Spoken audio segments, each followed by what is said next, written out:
따뜻한 감성, 차가운 이성, 정확한 분석이 함께합니다. 뜨거움과 따뜻함이 함께하는 시간. 신일의 출발 새 아침. 예, 신율의 출발 새 아침 3부 순서 시작합니다. 오늘 3부에서는 앞서 말씀드린 대로 문재인 의원의 대변인 역할을 하고 있는 새정치민주연합 윤호중 의원과의 인터뷰 준비되어 있습니다. 잠시 뒤에 뵙겠습니다.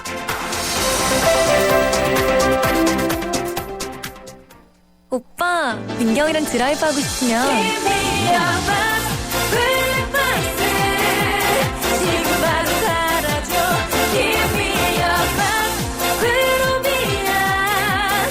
PFR 자체 기술로 리얼리티 101%를 위하여. 나 강민경은 프로비야. 한때 보리 하나로 콜라와 싸워 전설이 되신 분이 계셨지.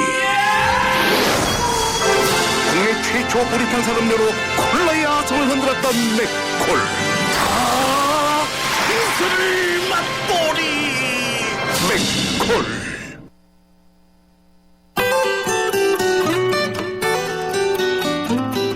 출발새 아침 교통정보입니다. 어제 출근길보다는 교통 상황이 좋은 편입니다. 다만 사고 구간을 주의하셔야겠는데요. 내부순환로 성수동 쪽으로 이동하는 길 마장램프를 못 간 지점 3차로에서 승용차 추돌 사고가 발생했습니다. 이 부근 일대로 속도가 떨어지고 있고요. 또 마장 진출램프로 나가려는 차량들 하위 차로에서도 밀립니다. 반대 성산대교 쪽으로 이동하는 데는 기름램프에서 정릉램프까지 그리고 홍제램프 지나는데 다시금 속도가 떨어집니다. 주변에 성산로 도심 진입하는데 현재 연인아들목에서 이대 호문 쪽으로 시속 20-30km 미만 정체 감안하셔야겠고요. 올림픽대로 하남 쪽으로 가는 길 영동대교 못 간 지점 사고 지점에서도 현재 서행으로 이동합니다. 강변북로 구리 쪽으로는 가양대교부터 성산대교, 서강대교에서 동작대교까지 구간 정체를 보입니다. 출발새 아침 교통정보였습니다.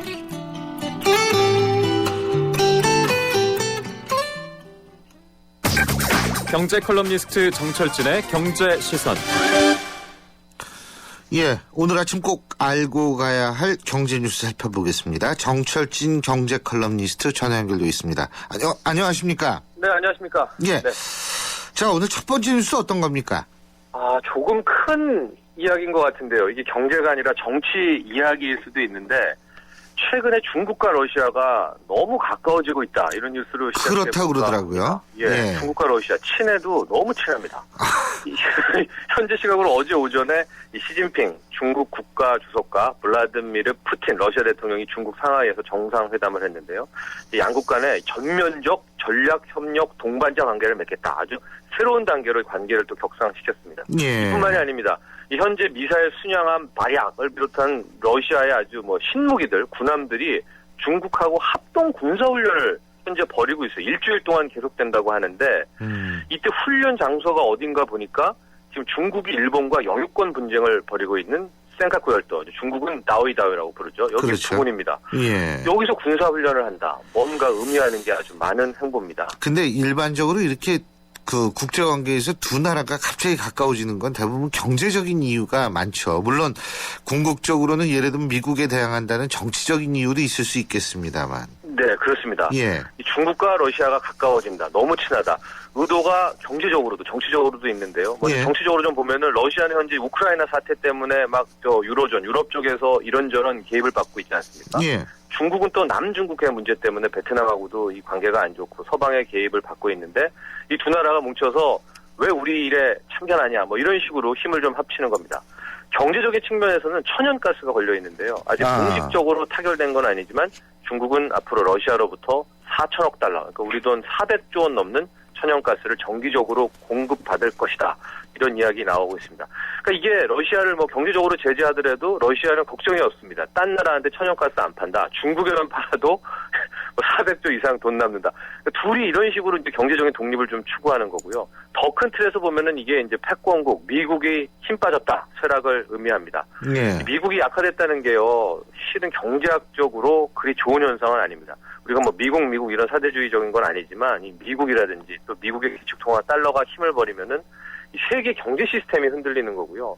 나아가 이제 현재 자본주의 시스템 이게 한순간 좀 고장이 나는 거거든요. 예. 그래서 하여튼 최근에 러시아와 중국이 힘을 합치는 거 연합 어떤 방향으로 틀지 예의주시하고 있어야겠습니다. 예, 그렇군요. 자, 두 번째 소식은 어떤 겁니까? 두 번째 뉴스는 국민은행 이야기를 좀 해야 될 것 같습니다. 이게 하나의 은행, 국민은행, 국민은행이지만은 국민은행이 우리 대한민국에서 차지하는 상징성이 있지 않습니까? 그렇죠?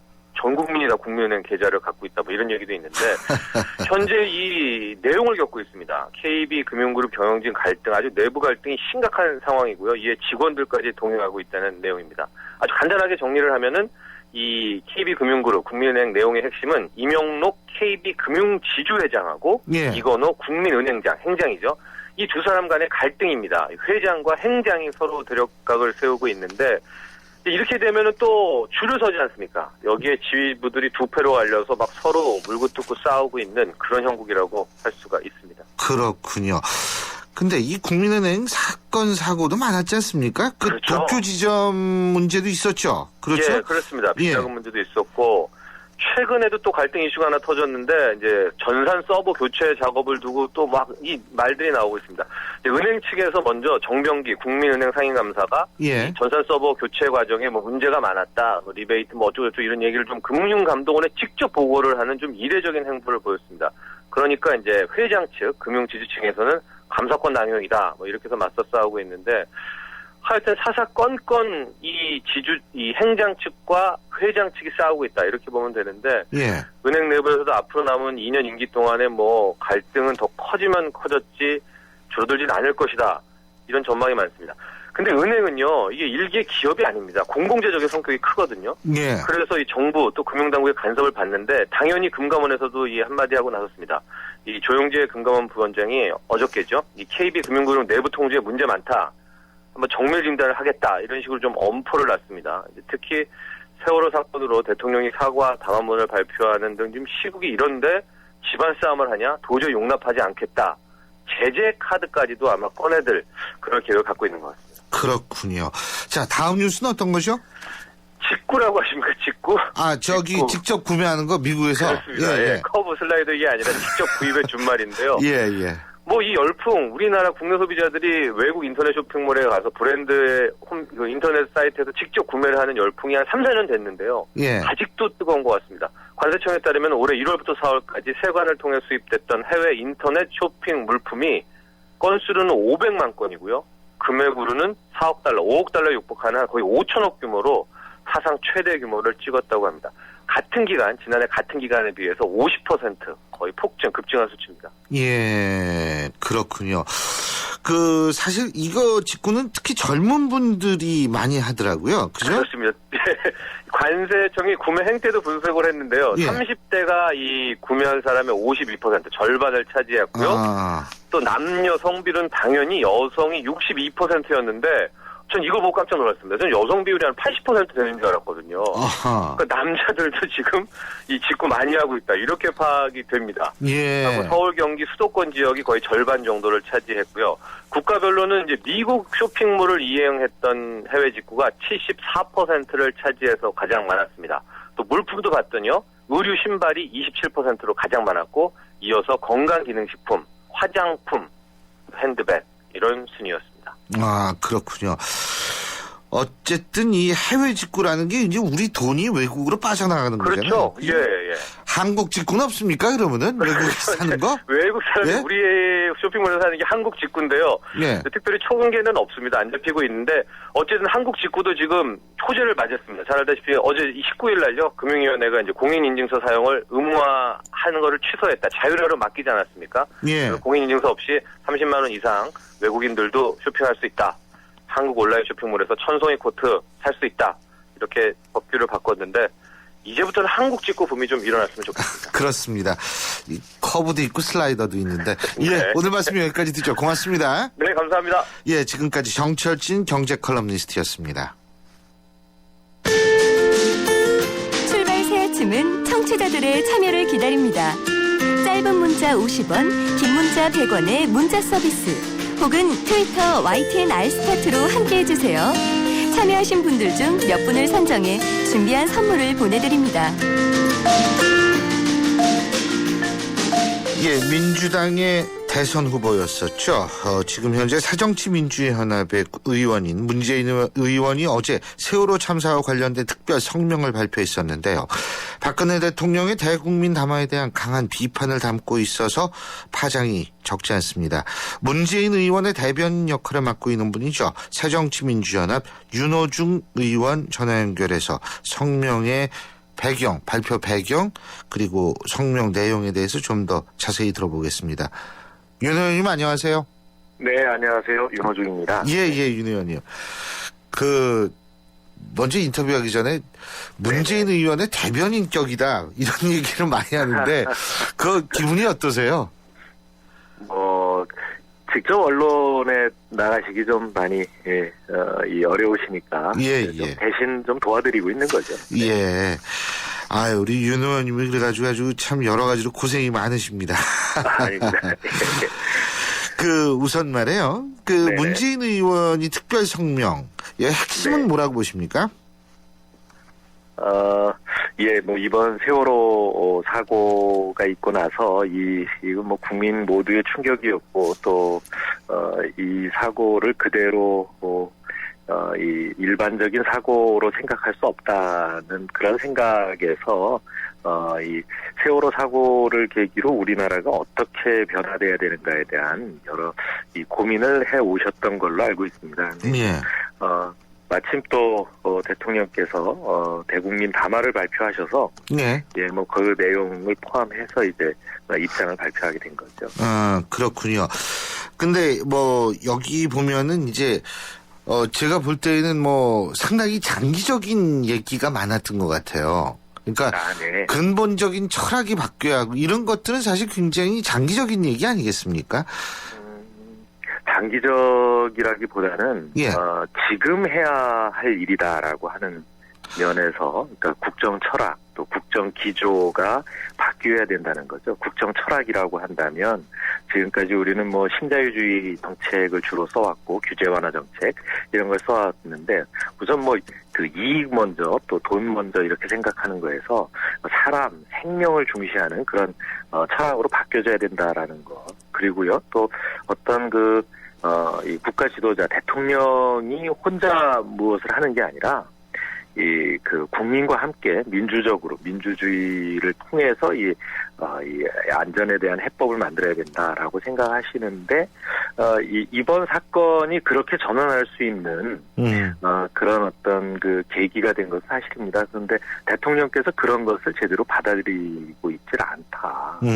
매우 이런 점에서 심각하다는 말씀을 하신 거죠. 만일 문재인 의원 본인이 대통령이 됐더라면 그러면은 이런 참사에 대해서 어떻게 대처했을까 저는 굉장히 궁금하거든요.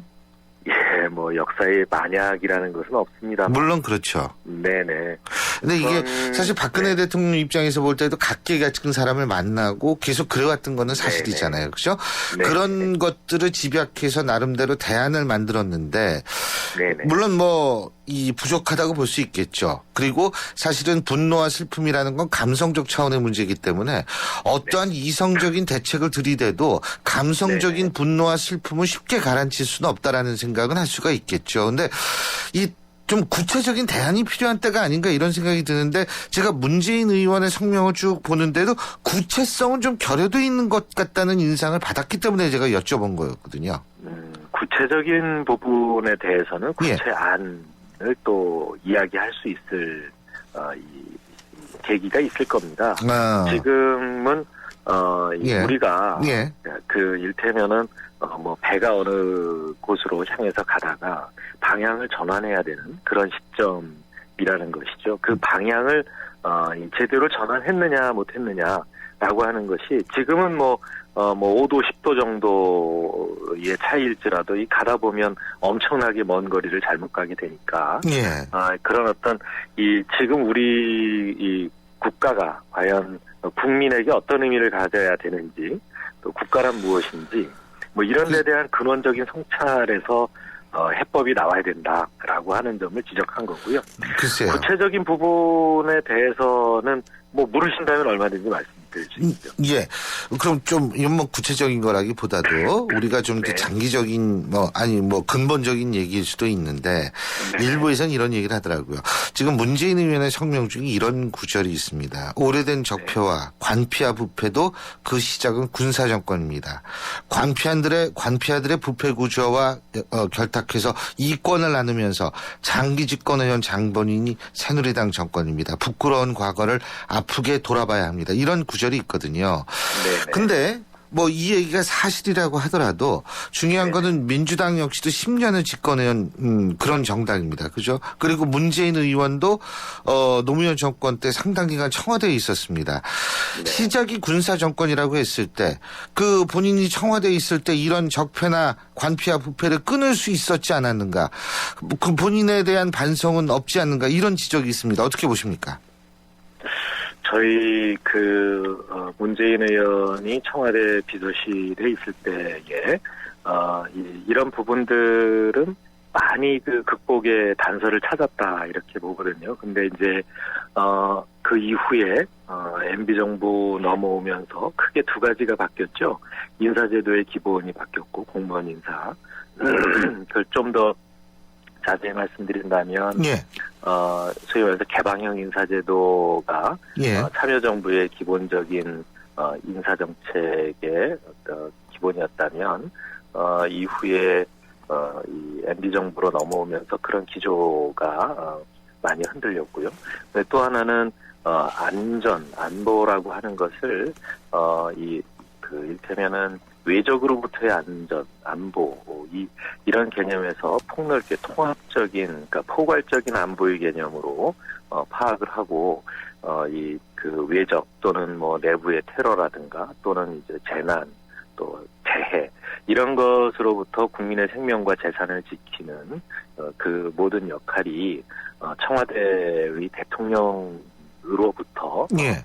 제 대통령이 직접 이것을 챙기고 국가 안보의 차원에서 또 국민 안보의 차원에서 이것을 대책 기구를 만들고 또 예. 직접 통과했던 것이 사실이죠. 그러나 이 MB 정부로 넘어오면서 그 역할을 했던 이제 NSC 사무국이 비상설화되면서 지금 김장수 안보실장도 이야기했지만 지금 국가 재난에 관한 대책은 안행부의 일이지 청와대 일이 아니다. 예. 라는 이야기가 나올 정도의 상황이 됐습니다. 예. 이런 것들은 분명히 민주정부 10년 동안 방향을 틀어놨던 것을 오히려 이 과거로 되돌리게 된 그 원인을 찾을 수 있죠. 그러나 이런 부분에 말씀을 드리는 것은 무슨 누가 잘했냐, 누가 잘못했냐 이런 이야기를 하고자 하는 것은 아닙니다. 문제는 뭐냐면 문제의 뿌리가 어디 있고 그것을 정확하게 진단을 해서 대책이 나와야 된다는 것입니다. 물론 그렇죠. 예. 네. 근데 제가 여쭤보고 싶은 게 그러니까 관피와 부패라든지 이러한 것들이 과거 민주당 정권 시절에는 이게 바로 잡았었는데 이명박 정권 들어서 가지고 이게 틀어지는 바람에 더 문제가 됐기 때문에 그렇다. 그렇게 그건 아닌가요? 아니 제가 여쭤보는 겁니다. 책임 떠넘기기를 차원에서 말씀을 하시는 이해를 하시는 거고요. 예. 그런 말씀이 아니고 이를테면 그러니까 공무원 사회의 어떤 공직 사회 문화라든가 이런 것들은 어떤 정책이 바뀌고 나서 또 오랫동안 이것이 지속되면서 쌓여져 가는 것 아닙니까? 예. 그렇기 때문에 이제 이를테면 다면 평가라든가 이런 것들을 통해서 인사 국가제도를 혁신했었고 그 다음에 또 개방형 인사제도를 통해서 외부 전문가들과 그 다음에 이제 관료들을 경쟁시키는 그런 인사제도에 큰 전환이 있었는데 이러한 것들이 계속 쌓여져 왔다면. 계속 지금까지 이후 정권으로 이어져 왔다면, 과거의 어떤 이 적폐라고 할 수 있는 관피화 문제라든가 이런 것들이 많이 이렇게 극복될 수 있는 그런, 가능성이 있었는데, 그런 부분들이 이제, 이 정권이 교체되면서 다시 어떤 이렇게 그 약화되거나 또는 그 정책이 그 정책 의지가 약화된 거죠. 그런 예. 결과가 지금의 어떤 그 관료 사회의 그 잘못된 문화를 아직도 극복하지 못한 그런 원인은 아닐까라는 말씀을 드린 겁니다. 예, 그리고 또 한 가지는 우리 윤 의원께서 딴 데 인터뷰하시는 것도 제가 봤거든요. 근데 네네. 왜 그 15일 트위터 발언 있지 않습니까? 문재인 의원의 세월호 참사는 네네. 또 하나의 광주다. 물론 새누리당 측에서는 5.18 희생자를 모독하는 선동적 행태 이렇게 비판을 하고 있는데 여기서 반론을 하신다면 어떻게 하겠어요? 이게 모든 걸 이제 정쟁으로 끌고 가려고 하는 그 새누리당의 그 행태랄까요? 좀, 예. 아쉽습니다. 예. 지금은 뭐 서로 정쟁을 벌일 때는 아니라고 생각을 합니다만, 이 5.18 광주와 세월호를 비교했던 것은요, 이 두 사건이 어떤 대한민국의 역사의 물줄기를 크게 돌린 어떤 계기적인 사건이 될 수 있겠다라고 하는 데 대한 이 말씀인 것이죠. 그러니까 5.18 광주 항쟁이 이 군사 독재로부터 민주화 시대로 이렇게 그 전환하는 어떤 이 시원이라고 할까요? 이런 어떤 근원이 되었던 이런 사건이었고, 그 5.18 광주로부터 시작해서 사실상 이 80년대의 민주화 운동은 시작됐던 것이니까요. 지금 이 세월호 사고도 이것이 이제 그야말로 이제 효율과 속도만을 향해서 달려온 우리 한국 사회가 이제는 생명과 안전을 중시하는 또 사회적 가치, 사람의 가치 이런 것들을 중시하는 사회로 변화되는 그런 어떤 중요한 계기가 될 것이다. 또 되어야 한다라고 하는 의지를 담은 것이죠. 그러니까 중요한 그 모멘트, 예. 선동으로 받아들이는 거. 광주 그러면 모두 이것이 어떤 어떤 피해를 입었던 온 국민, 광주로부터 어떤 정신적 피해를 입은, 상처를 입은 온 국민의 입장에서 생각하는 것이 아니라 가해자의 입장에서 생각하고 광주하면 뭔가 나를 공격하는 어떤 선동으로 받아들이는 이런 새누리당의 정치적 상상력이 참 참 뭐라고 할까요? 그렇군요. 왜 아직도 그렇게 생각하고 있나 이런 생각이 듭니다. 근데요. 그러니까 이게 네. 뭐 국가 권력으로부터의 희생이라든지 이런 공통점이 아니라 하나의 터닝 포인트가 됐다라는 측면에서의 공통점이다. 이런 말씀이시군요. 예, 그런 공통점이 있고요. 그다음에 이제 좀 자세히 또 들여다보면 정부가 국가가 잘못된 판단을 해서 국민들에게 이 국민의 희생을 불러일으켰고 또 그것을 통해서 온 국민이 정신적 상처를 받았다는 거. 그렇지 않습니까? 5월 광주도 과연 국가가 이 자기 국민에게 총을 겨눌 수 있는가라고 하는 점에서 정말 큰 국민적 상처가 있었거든요. 근데 이 세월호 사고도 말이죠. 이런 것이죠. 그러니까 그 국가가 정말 이렇게 아무 일도 못하는 이 것인가? 우리에게 도대체 이 대한민국의 이 정부를 믿고 살아온 이 5천만 국민은 과연 누구를 믿고 이제 살아가야 되는가? 이런 데 대한 이 근원적인 물음을 던진 거고 그것 때문에 온 국민이 가슴 아파하고 정말 이 대한민국의 어른으로 이 순간 살아있다라고 하는 게 애들한테 미안한. 근데 하나는 불법적 권력을 찬탈하기 위해서 예를 들면 자의적으로 그렇게 한 거고, 또 하나는 우리 정부가 잘했다고는 얘기할 수 없지만 고의성이라는 건 전혀 결여된 거고요. 그런 차이도 있고, 또 하나는 사실 광주 분들의 입장에서 볼 때에는 광주의 정신은 불법적 권력에 대한 저항이라고 생각할 가능성이 높거든요. 거기서의 핵심은 저항이지, 그래서 우리가 당당하게 정말 전사했다라고 생각할 수 있을 정도의 그런 의미 부여가 오히려 더 강하게 되는 것 아닌가. 이런 반론도 가능할 것 같거든요. 물론 그렇게 말씀하실 수도 있고 그렇게 보는 것이 정당하다고 생각합니다. 예. 그러나 그런 이 차이점에도 불구하고 이것이 어떤 역사에 주는 이 의미, 그 다음에 또 이 국가가 앞으로 이 문제를 풀어나가는데, 광주에서 그랬던 것처럼, 일테면 특별법도 만들고, 종합적인 처방을 내리고, 그 다음에 그 피해를 입었던 직접적인 피해자뿐만 아니라 간접적인 피해를 입은 정신적 이 피해자들에게까지도, 예. 이 정부의 책임하에 이런 모든 문제를 해결해 나가야 되겠다라고 하는 점에서는 또 유사한 점이 있어서 그런 말씀이. 알겠습니다. 아유, 오늘도 또 국회 나가셔야 될 거 아닙니까? 오늘도. 네네. 그렇죠? 예, 편한 질문이 또 있습니다. 예, 오늘 바쁘신데 이렇게 인터뷰해 주셔서 고맙습니다. 감사합니다. 네, 감사합니다. 예, 네. 지금까지 새정치민주연합의 윤호중 의원이었습니다. 안녕하세요. 초보 운전자 수지입니다. 도로는 무섭고 차는 왜 이리 많은지 엄마야. 그래서 저는 살아있는 친구를 만났어요.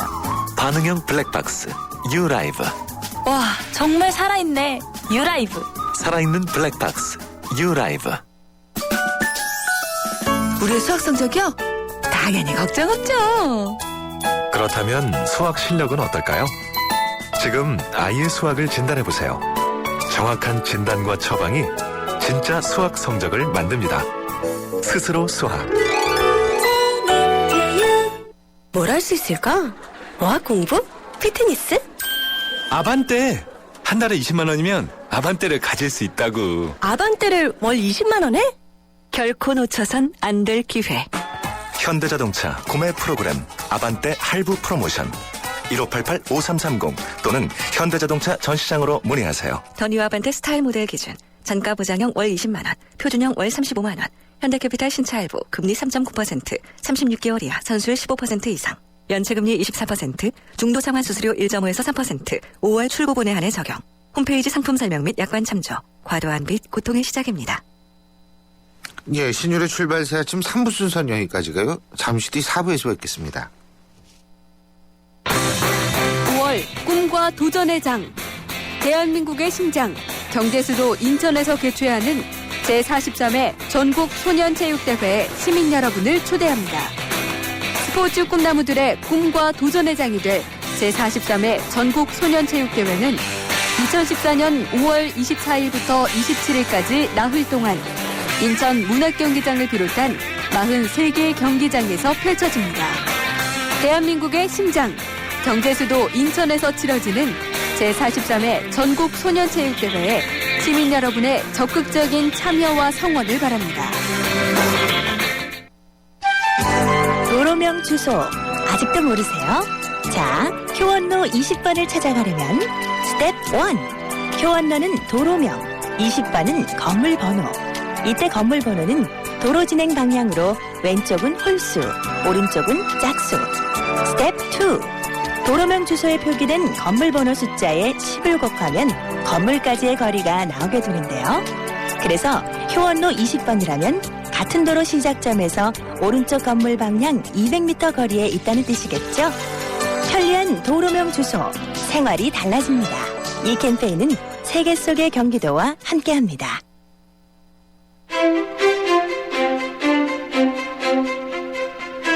여러분은 지금 신율 교수가 진행하는 출발 새 아침을 듣고 계십니다. 예, 신율의 출발새 아침 4부 순서 광고 듣고 시작합니다. 이노와 지아가 함께 부르는 캠핑장 에티켓송. 옆 텐트와 반갑게 인사해요. 안녕하세요. 떠날 때는 깨끗이 참 잘했어요. 최고. 코베아와 함께 하세요. 캠핑 에티켓 코코코베아.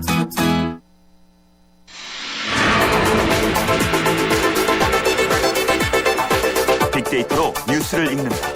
빅데이터인 뉴스. 예, 오늘도 스토리닷의 유승찬 대표 나와 계십니다. 어서 오십시오. 예, 안녕하세요. 예.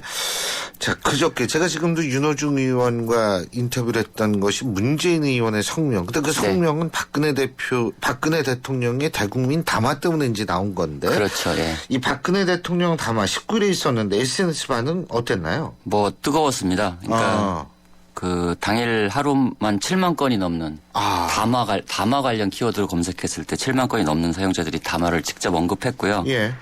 아무래도 이게 대통령 담화가 이 세월호 참사 전국의 어떤 분수령이 될 거다. 사람들이 이제 그런 인식들을 많이 하지 않았습니까? 네. 그래서 그 관심이 집중됐다. 이렇게 볼 수 있겠습니다.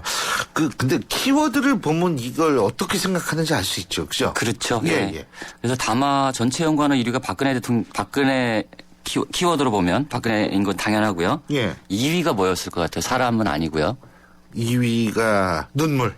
네. 맞죠? 예, 예, 그렇습니다. 예, 예. 대통령의 눈물을 처음 봤으니까. 예. 원래 이제 이 임팩트 있는 얘기는 해경 해체였는데요. 예. 해경보다도 눈물이 더 많이 언급됐습니다. 지금 우리가 감성적으로 분노하고 있기 때문에 감성에 대한 반응이 더 빠른 거 아니겠어요? 그렇죠. 눈물만 당일에 거의 3만 건 가까이 언급이 됐고요. 예. 3위는 뭐 해경 해체였고 그다음에 이제 청와대 유가족 등의 키워드가 그 뒤를 이었습니다. 예, 그렇군요. 물론 이게 지금 사건이 우리가 굉장히 감성적으로 분노하고 있기 때문에 그럴 수도 있습니다만 어떻게 긍정, 부정 연관의 흐름은 어땠습니까? 글쎄요, 이게 뭐 이렇게 아주 정확하게 분석하기는 아직 좀 이른데요. 예. 뭐 긍부정 연관에서도 눈물에 대한 관심들이 가장 많았고요. 그리고 이제 특히 이제 다른 사람의 구조를 돕다가 희생된 사람들을 호명하면 이제 흘린 눈물이라 그렇죠. 그만큼 강렬하게 다가갔다고 볼 수 있겠어요. 예. 그리고 당연히 이제 이 눈물의 진정성 논란이 이제 달아올리기 시작했습니다. 그리고 그 뒤를 이제 참사 안전 등이 이어갔고 사유의 진심이라는 키워드가 잡혔는데요. 예. 이것이 이제 눈물 논란이 이제 그 아까 말씀드렸던 그 진정성 논란으로 이어졌다.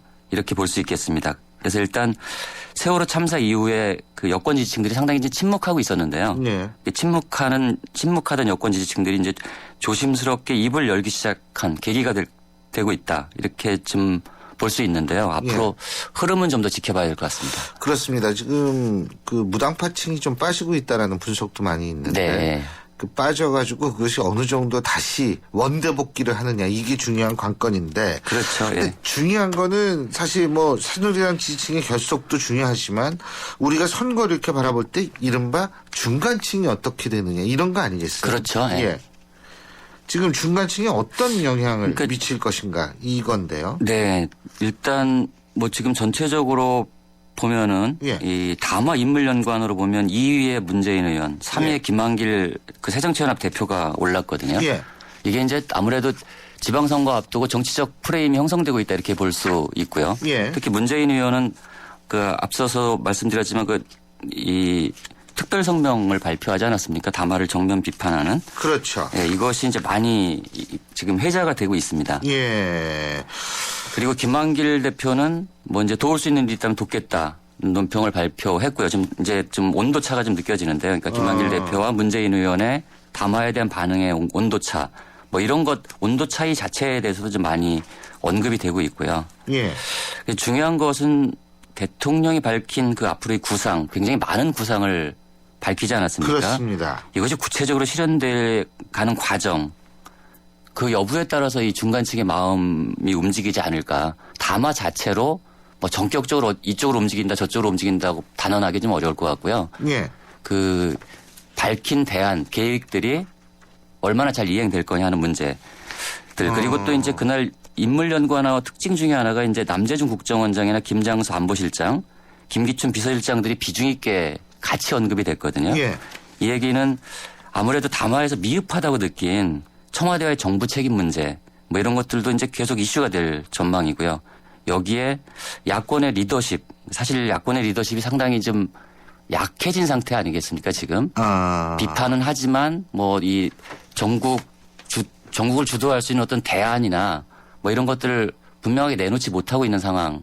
뭐 이것도 앞으로 여론 흐름에 중요한 변수가 되지 않을까 이렇게 생각합니다. 그렇습니다. 자, 우리가 항상 하는 주간 인물 톱10 알아봐야겠죠? 자, 이윤지 아나운서.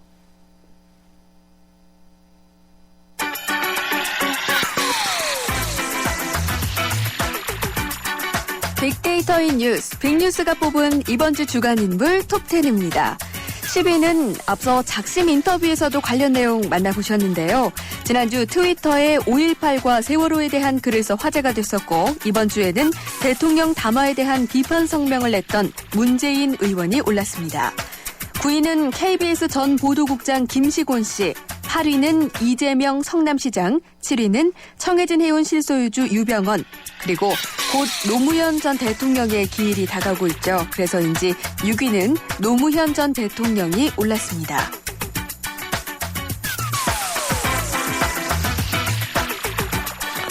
예, 저희가 10위부터 6위까지 알아봤는데요. 자, 이 10위부터 6위까지 여기에서 좀 눈여겨볼 부분이 있을까요? 일단 뭐 주간 톱10에서 문재인 의원이 이제 10위에 올랐는데 예. 어제 하루만 보면 2위에 올랐거든요. 어제 하루만 보면. 예. 그러니까 어제 특별 성명 발표하고서 이제 이 논란의 중심이 될 것 같아요. 이제 이것이 사실은 그 얘기, 그러니까 국정 철학에 관한 얘기부터 이제 시작을 하지 않았습니까? 그 특별 성명에서. 뭐 얘기의 내용 자체보다 이것을 이제 문재인 의원이 했다. 이런 것이 사실은 이제 미묘한 그 지점들을 좀 형성하고 있는 것이 아닌가 뭐 이런 생각도 좀 들고요. 요즘 눈여겨볼 만한 대목이고 그리고 이제 이 노무현 대통령 기일이 가까워오면서 이제 노무현 키워드 버즈량도 좀 높아지고 있는 뭐 이런 추세다 이렇게 볼 수 있고요. 또 하나는 그 유병헌 뭐라고 그래야 되나? 유병헌 아무튼 전 회장이라냐? 전 회장인가요? 호칭이 좀 애매해서. 저도 가지고 부르기가 뭐예요. 예. 근데 유병헌 회장 언급량이 사실은 이거보다 좀 높아야 된다고 저는 생각하는데 좀 뭐 7위 정도로 나타난 것 뭐 이 정도를 특징으로 들 수 있겠습니다. 그렇군요. 자, 그러면 이 1위부터 5위까지 또 한번 살펴보죠. 이윤지 아나운서 부탁합니다.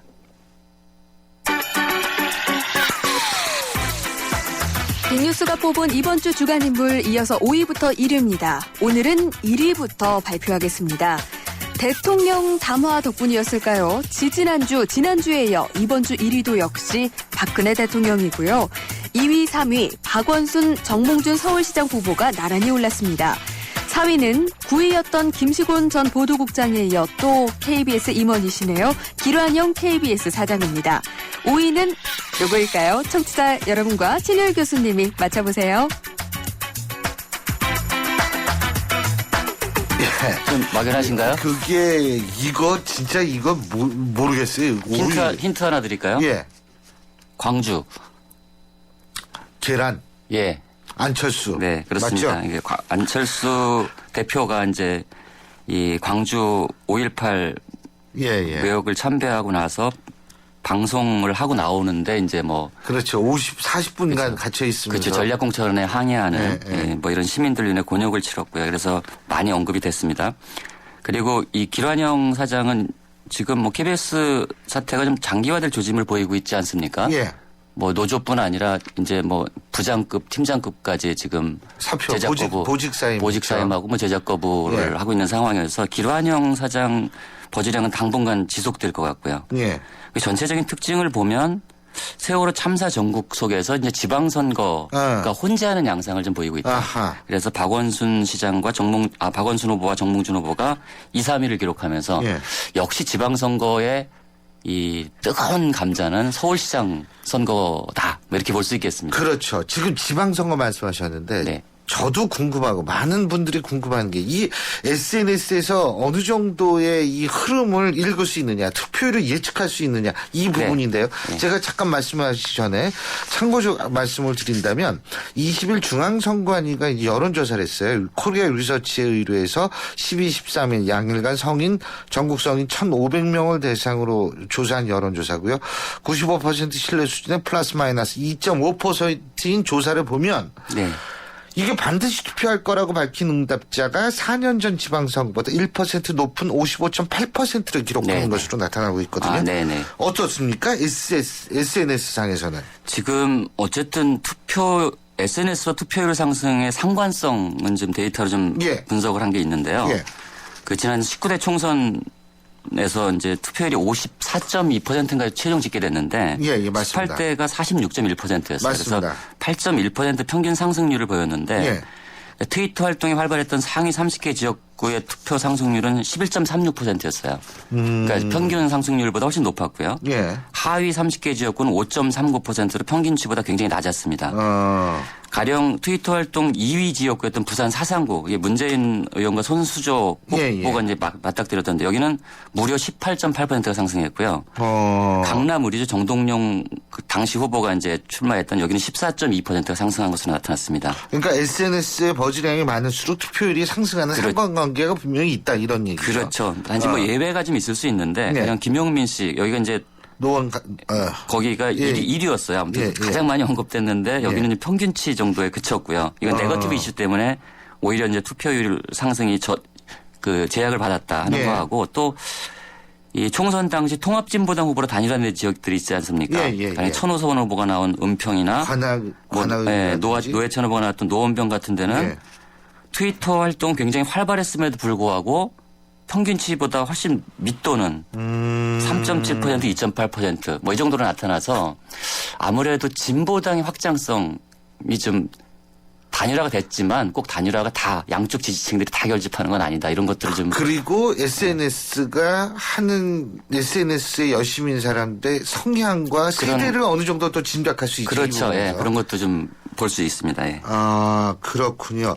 그렇다면은 실제적으로 이 상관관계 속에서 바라본다면 어떻게 보세요? 올해 지방선거 투표율 같은 경우에 지금까지의 버스량을 보면 어떻게 분석이 될 수 있을까요? 글쎄 지금 아직 제가 그 투표 관련 지방선거 관련해 가지고 아직 그 정밀하게 보지 않았는데요. 그렇습니다만은 예. 그러니까 지난 서울시장 보궐선거 때 이건 뭐 언론에도 많이 보도가 됐던 내용인데요. 당일 오후 3시에서 5시 사이에 투표 동력률이 가장 많이 올라왔습니다. 그리고 그 이후에 투표율이 굉장히 상승하는 모습을 보여서 7시에서 8시 사이 때 투표율이 많이 올라갔거든요. 그것이 사실 뭐 박원순 시장이 뭐 이 승리할 수 있던 요인이다 이렇게 분석한 그 기사들도 많이 나왔었는데요. 그리고 실제로 전체적으로 보면 그 미국의 퓨 리서치 센터라는 데서 이제 한 2,500명 정도 SNS 사용자를 대상으로 이제 정밀 정치 성향을 SNS와 정치에 관한 보고서를 낸 적이 있는데요. 여기서도 이 SNS가 그 투표에 영향을 미쳤다. 투표 행위에 영향을 미쳤다는 조사가 30% 중반대 거의 전 연령대에서 뭐 이렇게 이제 나타난 적이 있습니다. 그리고 참고로 제가 19대 총선 한 달간 그러니까 총선이 치러지기 한 달 동안 투표 키워드 언급량을 봤는데 그때가 한 150만 건이었거든요. 그때 투표율이 이제 54.2%였고요. 그 대선 때 언급량이 약 260만 건이었어요. 그 투표율은 75.8%였지 않습니까? 그렇죠. 그래서 이 상관성을 제가 한번 이번 지방선거 때는 가령 투표가 얼마나 언급됐고 실제 투표율이 어느 정도 나올지를 한번 들여다볼 생각입니다. 그게요. 사실 여론조사만 가지고 분석하는 데는 분명히 한계가 있거든요. 네네. 그렇기 때문에 이 SNS의 버즈량과 여론조사를 같이 연동해서 이렇게 우리가 한번 바라보면 좀 더 정확한 예측을 할 수 있지 않을까 이런 그렇죠. 지금 미국이나 영국 선거에서는 이미 그 오프라인 여론조사의 한계를 보완하기 위해서 이런 소셜 미디어들을 같이 결합해서 보는 이런 통합 시스템들이 이미 이제 가동이 되고 있죠. 잘 알겠습니다. 오늘 말씀 여기까지 듣죠. 고맙습니다. 네, 고맙습니다. 지금까지 스토리닷의 유승찬 대표였습니다. 우리 수학 성적이요? 당연히 걱정 없죠. 그렇다면 수학 실력은 어떨까요? 지금 아이의 수학을 진단해보세요. 정확한 진단과 처방이 진짜 수학 성적을 만듭니다. 스스로 수학. 3385님이 보내주셨네요. 히어로빠, 카스라이트 모델이잖아요. 카스라이트 한 박스만 보내주세요. 뿌잉뿌잉. 자, 노래 띄워드립니다. 안 돼. 다 내 거야. 칼로리를 33% 내린 맛있는 맥주. 카스라이트. 신율의 출발 새 아침 오늘 저희가 준비한 수선 여기까지입니다. 저는 내일 아침 7시 10분에 여러분 다시 찾아뵙겠습니다. 지금까지 신율이었습니다. 고맙습니다.